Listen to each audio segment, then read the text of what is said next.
i-discuss natin talaga yung support na binibigay ng Mercedes sa mga customers nila versus dun sa support na binibigay ng Ferrari sa mga customers nila, and ano yung mga nakikita natin sa track na Okay. parang ebidensya nito. Okay. Kasi I think for Mercedes customers, tulad nga nung diniscuss natin before, unlike full works na team, fully integrated yung chassis, all the car components dun sa power unit.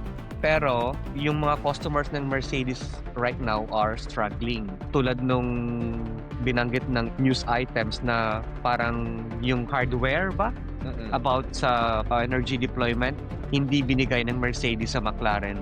Pero sa Ferrari naman, may feedback si Ole Behrman na talagang malaki yung suporta ng Ferrari sa Haas. Oh, okay. Yung mga Ferrari engineers nandun sa Haas to help them understand yung power unit na binibigay ng mga tao sa Maranello. Tsaka makikita mo yun sa results ng Haas lately, ha? Correct. Baby boy Oli. Di ba? Nasaan sila ngayon? Tingnan mo sa constructor standing. Nasaan yung Haas ngayon?